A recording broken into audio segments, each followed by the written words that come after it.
everyone. Hi, Rabbi Stephen. Thanks, Rabbi Lizzie. This sounds like the beginning of some kind of bit. I think that was the whole bit. That was the whole bit. it. That was Yeah, it. okay. So I'm curious, has anyone been to the Art Institute to see Rakib Shah's Paradise Lost?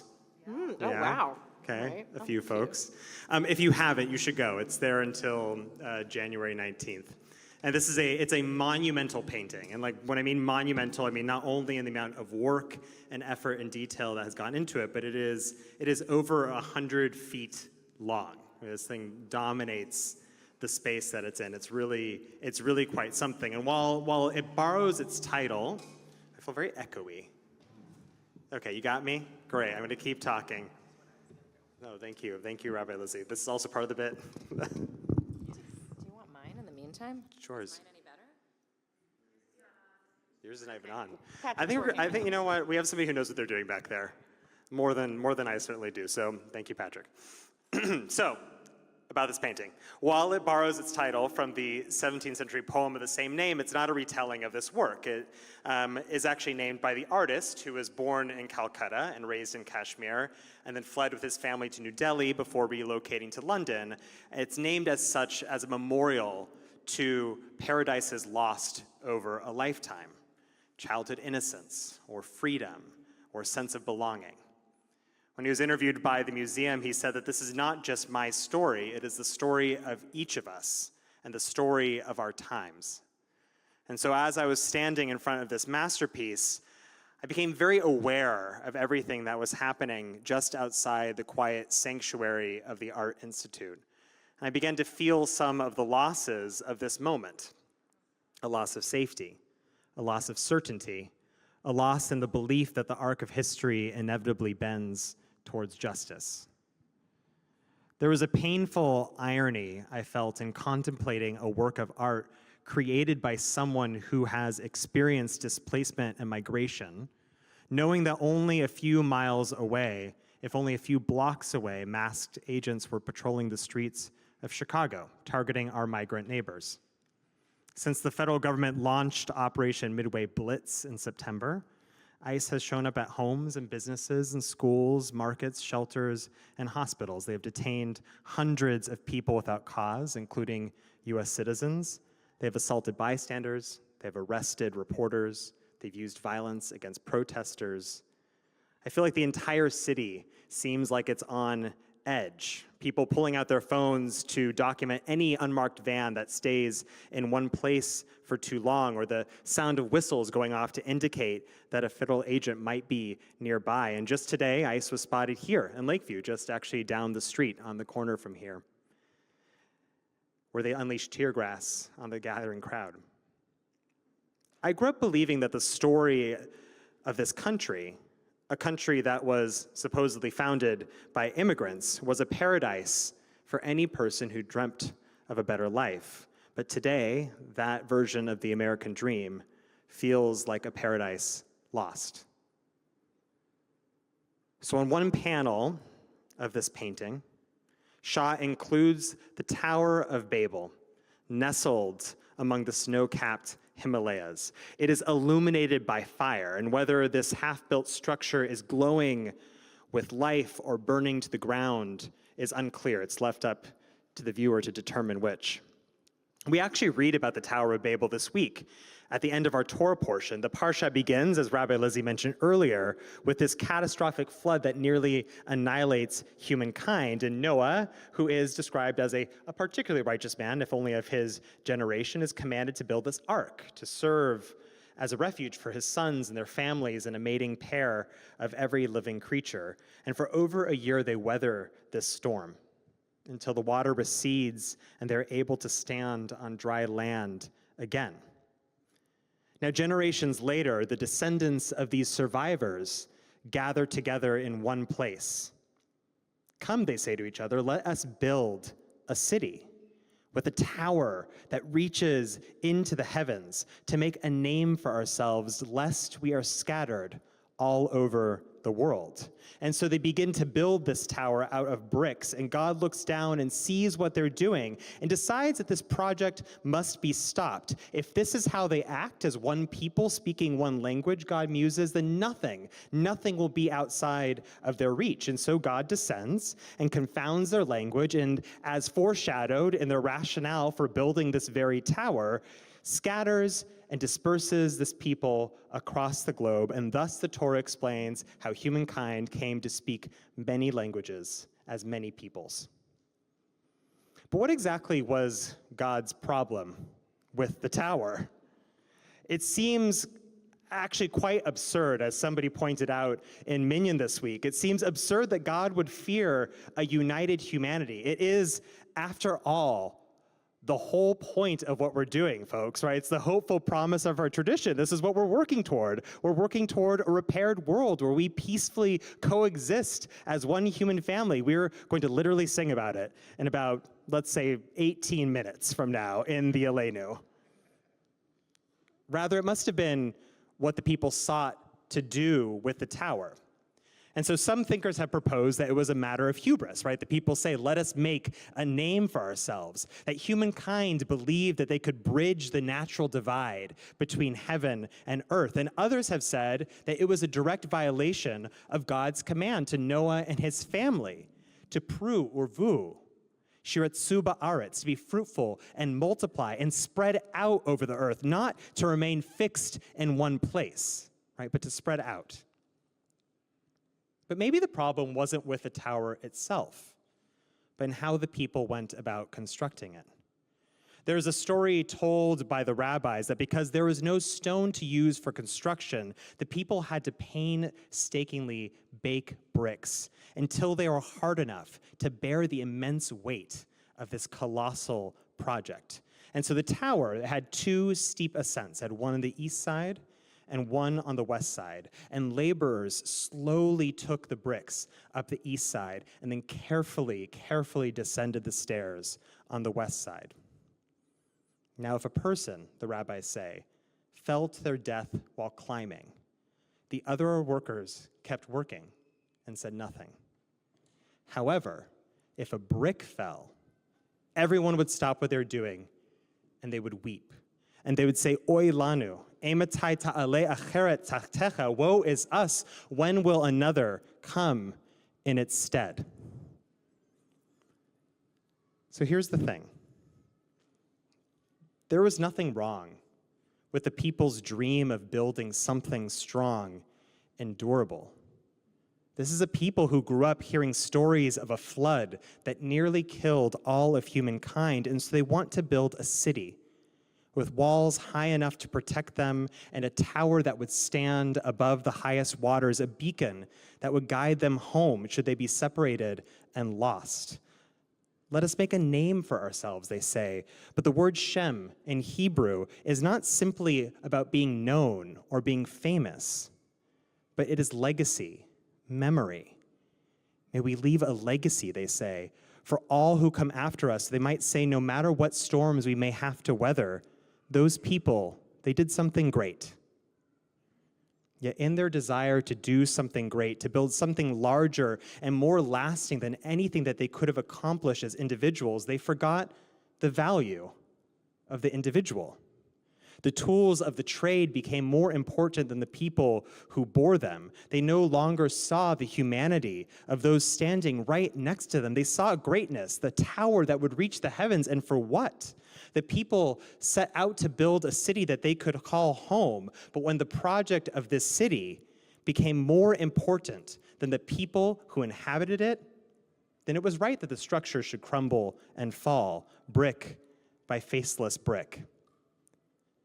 The sin of Babel was not hubris or defiance of the divine order, but dehumanization. It is in some ways the first example of idolatry in the Torah, people worshiping a thing, rather than cherishing God's most fundamental way of showing up in the world, which is through us, human beings, created in the divine image. This is, of course, what makes this moment in history so heartbreaking. to see people treated as incidental, as contingencies to the equation rather than as human beings. Dehumanization is also the sin of our time.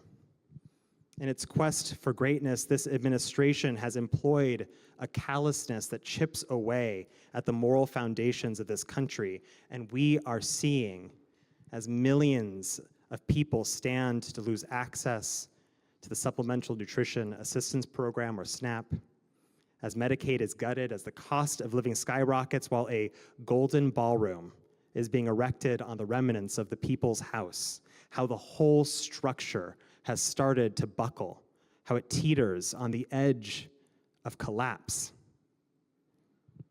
We see the fault lines of dehumanization breaking apart this city here in Chicago by seeking out illegal aliens, their term, not mine. Our federal government refuses to recognize that the people they are targeting are human beings, people like you and me. And this posture has real impact in how ICE treats the individuals they assault and detain. We know that there is a direct line between dehumanization and violence. The conditions of detention under ICE are intolerable, even deadly. It is a moral stain on our nation and something that we as a country will have to answer for far into the future. And these are human beings. Ruben Torres, a father caring for a child battling cancer, or Lara Murillo, a woman who has been selling tamales on the same streets for years, a teenager on his way to high school, and hundreds more whose names we don't know. Human beings who are part of the fabric of this beautiful city, and this fabric is being torn apart. People do not feel safe, and businesses are closing, and folks are missing work, and children are absent from school. And I don't mean to be alarmist, but sometimes it feels like everything is on the verge of falling apart. And to be clear, our immigration system was already broken. It needs fixing. Our legislators have tried and failed again and again to work together to solve this problem in ways that are humane, that help people who have been here for many years, people who have careers and communities in this country achieve legal status, or facilitate the safe arrival of asylum seekers, or simply make the process more efficient and more accessible. And in their failure, our elected officials have given this administration the opportunity to choose callousness and cruelty, to instill fear and terror, to uphold ideology over our shared humanity rather than actually solve America's systemic immigration challenges. So how do we keep this whole structure from toppling down? Because I do actually, perhaps naively, still believe in the promise of this country. I don't actually think it's ever been realized, but the dream is there. Right, the dream, an America that welcomes the tired and the poor, the huddled masses yearning to breathe free, a country of immigrants that honors and lifts up the people who are here before us, the people on whose land we stand. Grand cities and small towns of many people speaking many languages. This is the future that I want to build, a future that I feel kind of vaguely, peripherally proud of as an American, and the one that I imagine God was envisioning when God scattered humanity instead of letting them construct a tower on the bodies of their fallen neighbors.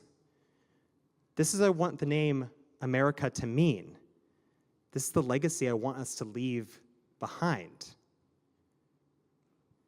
One response to policies of dehumanization must be an insistence, our insistence on the humanity of other people. This begins, of course, with how we treat and approach those who are being spoken of or addressed as a problem.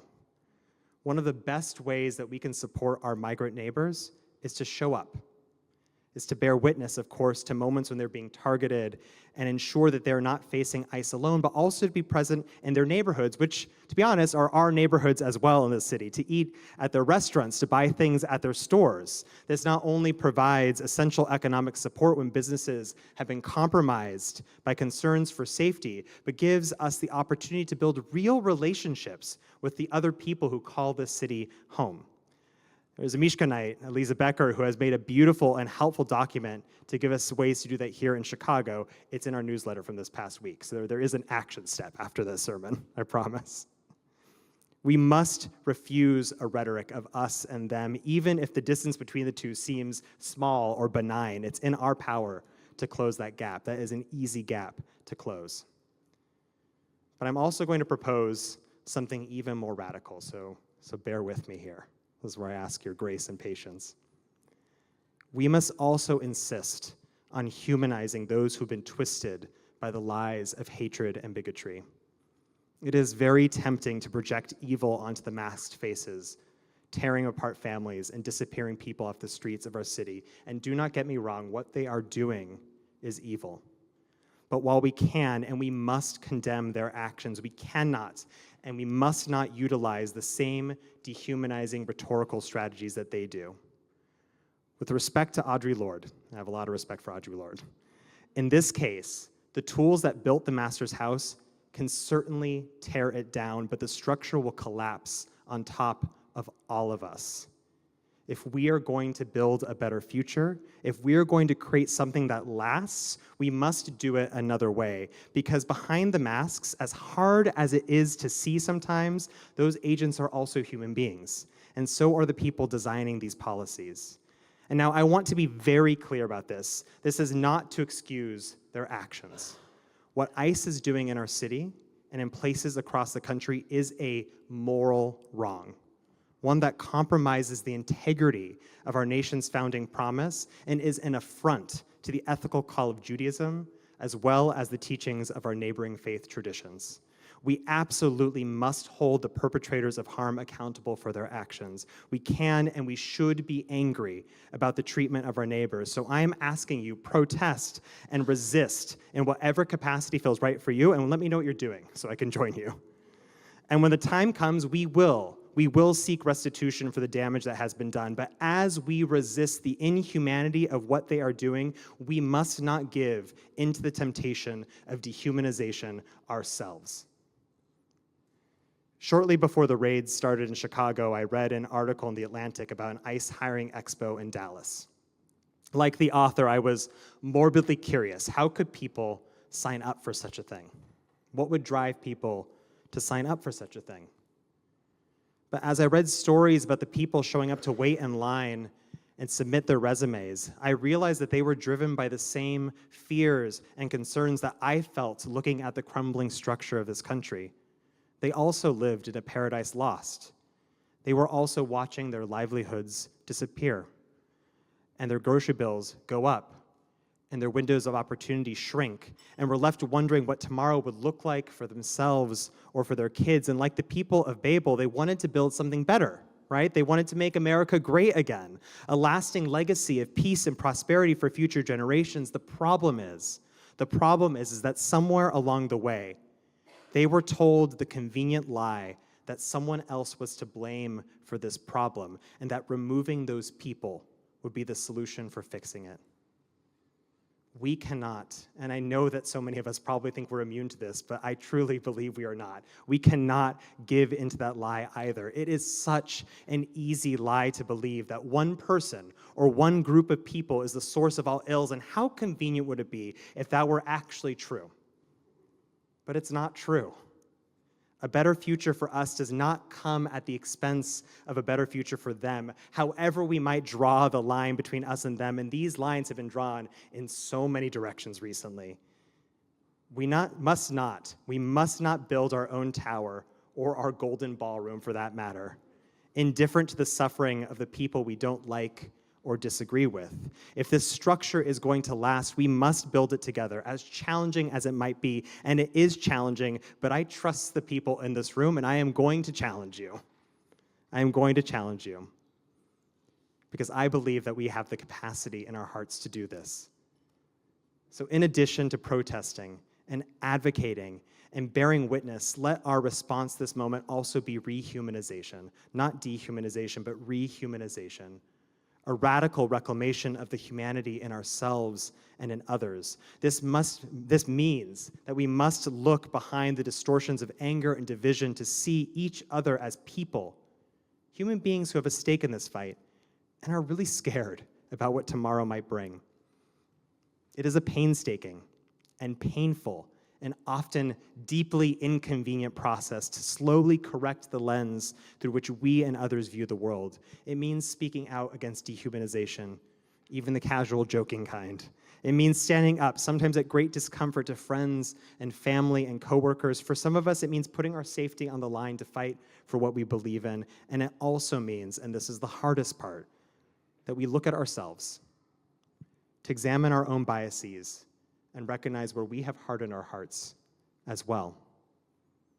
Sometimes rehumanization can be as small as looking the stranger in the eye and learning their name if you don't know it, maybe even hearing a bit of their story.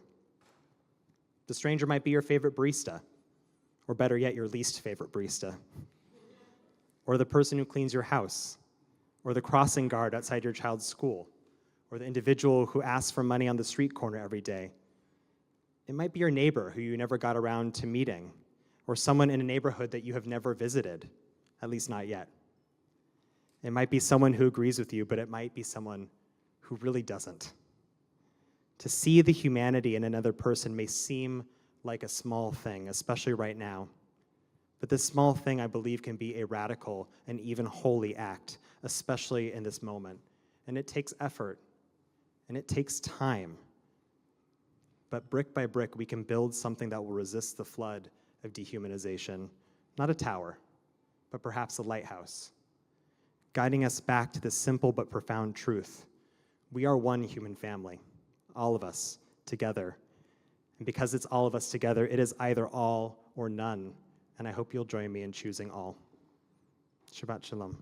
Shabbat shalom. Yasher koach, Stephen.